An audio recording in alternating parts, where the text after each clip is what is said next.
മാസപ്പടി കേസിൽ വീണ ടി ഹാജരാക്കിയ രേഖകൾ വിശദമായി പരിശോധിച്ച ശേഷം തുടർ നടപടിയെന്ന് എൻഫോഴ്സ്മെന്റ് ഡയറക്ടറേറ്റ് വൃത്തങ്ങൾ.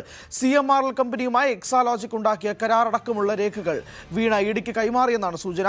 മറ്റൊരു കേന്ദ്ര ഏജൻസിയായ SFIO ഈ കേസുമായി ബന്ധപ്പെട്ട് ശേഖരിച്ച 134 രേഖകൾ ഇന്ന് ഇഡിക്ക് കൈമാറിയേക്കും. ഡാനി പോളുണ്ട് വിശദാംശങ്ങളുമായി. ഡാനി, 8.5 മണിക്കൂർ നീണ്ട ചോദ്യം ചെയ്യൽ, EDയുടെ തുടർ നീക്കങ്ങൾ എന്താകുമെന്നുള്ളത് അപ്പോൾ മുതൽ തന്നെ വളരെ ശ്രദ്ധേയമായ കാര്യമായിരുന്നു. ഇപ്പോൾ SFIOയിൽ നിന്നും കിട്ടുന്ന രേഖകൾ കൂടി പരിശോധിച്ച ശേഷം വീണ നൽകിയ മൊഴിയുടെ അടിസ്ഥാനത്തിൽ EDയുടെ മുന്നോട്ടുള്ള നീക്കങ്ങൾ എങ്ങനെ വിലയിരുത്തണം?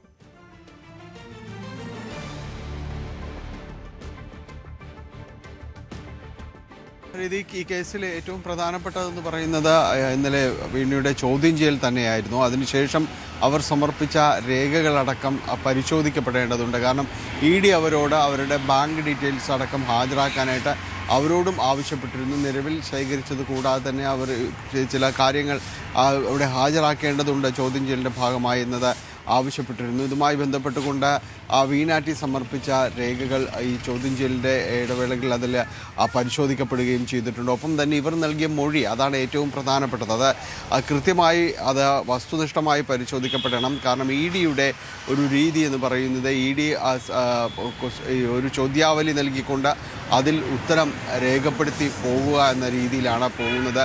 അത് പിന്നീട് അവരുടെ ടീം പരിശോധിക്കുക, EDയുടെ ഉന്നത ഉദ്യോഗസ്ഥരടക്കം ഇത് പരിശോധിച്ചുകൊണ്ട് അതിൽ കൊറിയിടുക. അതിൽ വീണ്ടും ചോദ്യങ്ങളുണ്ടാകും, വീണ്ടും അതിൽ രേഖകൾ ആവശ്യപ്പെടും. ഇവർ സമർപ്പിച്ച പല കാര്യങ്ങളിലും രേഖകൾ ആവശ്യപ്പെടും. EDയുടെ പൊതു സ്വഭാവവും ഈ കേസന്വേഷണത്തിൽ മറ്റ് കേസുകളിലുമെല്ലാം സ്വീകരിക്കുന്നതിൻ്റെ പൊതു സ്വഭാവവും സ്വാഭാവിക നടപടിയുമാണ്.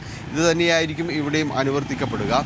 എന്തായാലും ഇന്നലെ ഹാജരാക്കിയ രേഖകളെല്ലാം തന്നെ പരിശോധിച്ച ശേഷമായിരിക്കും വീണ്ടും ഹാജരാകുന്ന കാര്യത്തിലടക്കം, നോട്ടീസ് നൽകുന്ന കാര്യത്തിലടക്കം അതിൽ തീരുമാനമുണ്ടാകുക. വീണ്ടും ഹാജരാകാനുള്ള സാധ്യത തന്നെ, വീണ്ടും ചോദ്യം ചെയ്യപ്പെടാനുള്ള സാധ്യത വളരെ സജീവമാണെന്ന് തന്നെയാണ് ED വൃത്തങ്ങൾ അറിയിക്കുന്നത്. കാരണം ഇത്തരം കാര്യങ്ങൾ പരിശോധിക്കപ്പെടണം. ഈ കേസിൽ ED തന്നെ കരുതുന്നത് ഏറ്റവും നിർണായകമായ ചോദ്യം ചെയ്യലും ഏറ്റവും നിർണായകമായ നടപടി എന്നെല്ലാം പറയുന്നത് വീണ ടിയെ രേഖകൾ സമർപ്പിക്കുക, അതോടൊപ്പം തന്നെ അവരുടെ മൊഴിയെടുത്ത് വീണ്ടും പരിശോധിക്കുക എന്നതെല്ലാം തന്നെയാണ്, അവരുടെ ചോദ്യം ചെയ്യൽ തന്നെയാണ്.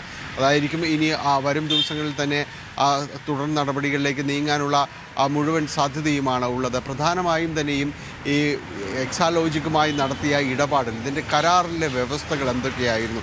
ഇവർ പറയുമ്പോൾ ഇവർ ഈ പണം നൽകിയതിന് കൃത്യമായ കരാർ അനുസരിച്ചാണ് തങ്ങൾക്ക് പണം നൽകിയത്. അതിനുള്ളൊരു വ്യവസ്ഥയുണ്ട്. അതിൽ ഈ ഒരു ഭാഗത്ത് CMRL ഉദ്യോഗസ്ഥർ നൽകിയ മൊഴി എന്ന് പറയുന്നത് ഈ ചെയ്യാത്ത സേവനങ്ങൾക്കായി, ചെയ്യാത്ത കാര്യങ്ങൾക്കാണ് ഈ പണം നൽകിയിരുന്നത്, മുഴുവൻ തുകയും അടക്കം നൽകേണ്ടി വന്നിരിക്കുന്നു എന്ന് പറഞ്ഞു. അപ്പോൾ അത് എന്ത് സാങ്കത്യത്തിലാണ്? ഇത് കരാറിലുണ്ട് എന്നതടക്കമുള്ള കാര്യങ്ങൾ പറയുന്നു. കരാർ പ്രകാരമുള്ള കാര്യങ്ങൾക്കാണ് തങ്ങൾക്ക് പണം വാങ്ങിയിട്ടുള്ളതെന്ന് പറയുമ്പോൾ ഇതിൻ്റെ ആ കരാറിനൊരു പൊതു സ്വഭാവം എന്താണ്? ഏത് രീതിയിലാണ് ഈ പണം നൽകാനിടയായ സാഹചര്യം? അത് എങ്ങനെയാണ് ഇവർ അത് വിനിയോഗിച്ചിട്ടുള്ളത് എന്നതടക്കമുള്ള കാര്യങ്ങൾ പരിശോധിക്കപ്പെടേണ്ടതുണ്ട്.